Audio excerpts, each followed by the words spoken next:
beli power bank ni sebab dekat iklan TikTok kata fast charging. Lepas tu boleh charge sampai 5 kali. Ni aku charge phone aku ni pun tak penuh. Bateri pun tinggi sikit lah. Cepat turun. Panas pula tu. Penat lah kalau kena scam je ni. Oh, punya aku ada kawan NGO. Kat call dia.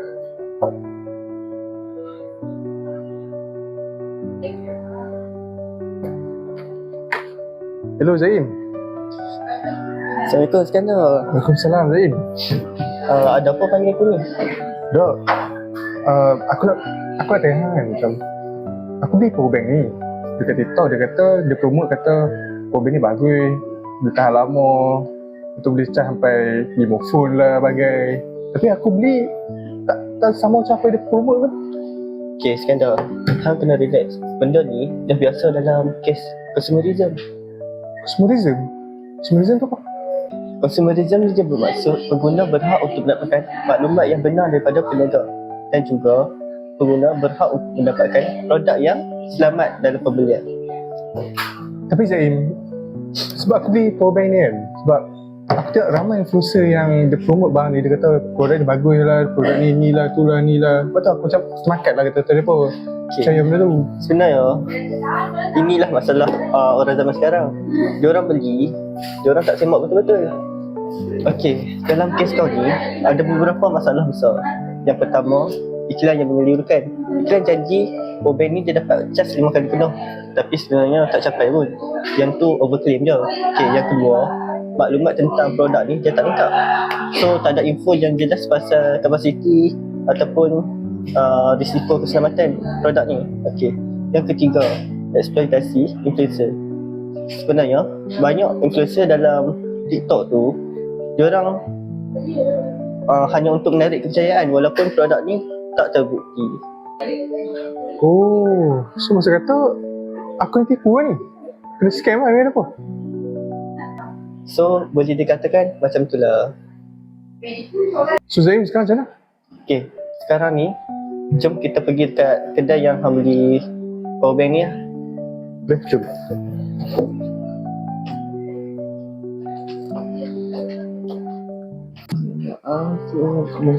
Ni kedai dia. Assalamualaikum. Ya, kenapa? Kenapa cik? Cik, power bank ni itu saya beli kat cik. Tapi kenapa power bank ni tak sama macam apa yang cik iklankan? Cik, Encik datang ni sebab masalah power bank lah. Ya. Okey. Untuk power bank ni, penggunaan dia, kotasi dia mengikut penggunaan Encik. Mungkin Encik pakai terlalu melebihi had power bank kot, sebab tu dia rosak. Cik jangan salahkan saya. Iklan cik tu yang janjikan boleh charge 5 phone lah, boleh charge lama lah apa semua. Tapi saya beli tak sama pun macam iklan. Saya sebagai wakil syarikat, saya tak paksa pun Encik beli produk kami. Bila Encik dah beli, tu tanggungjawab Encik. Okey Encik, sebagai syarikat, Encik kena faham, pengguna ada hak. Yang pertama, hak untuk mendapatkan maklumat yang tepat dan jelas. Dan yang kedua, hak keselamatan. Produk tidak boleh membahayakan. Yang ketiga, hak untuk memilih. Pengguna berhak untuk memilih tanpa dipaksa ataupun ditipu. Dan yang terakhir, yang paling penting, hak untuk didengar. Pengguna berhak untuk membuat aduan.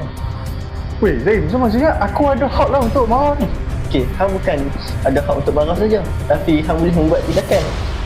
Oh. Assalamualaikum, saya pada KPDN. Encik dua, saya minta untuk kelas sebentar kerana saya ada perkara untuk bercakap dengan Okey, boleh? terima kasih.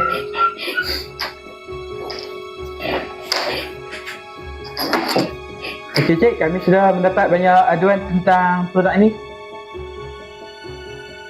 Tuan, apa masalahnya? Okey, kami mendapati yang ada unsur penipuan dalam pemasaran produk ini.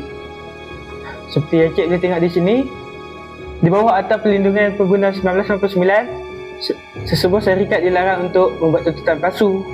Lepas itu mengendirikan pengguna dan menyembunyikan maklumat yang sebenar.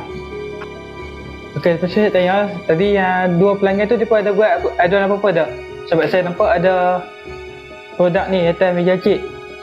Adakah mereka buat ada tentang produk ni? Ada rasanya. Okay, tak apa, macam tu saya akan panggil mereka dua untuk masuk. Cik berdua, saya minta untuk masuk sekejap.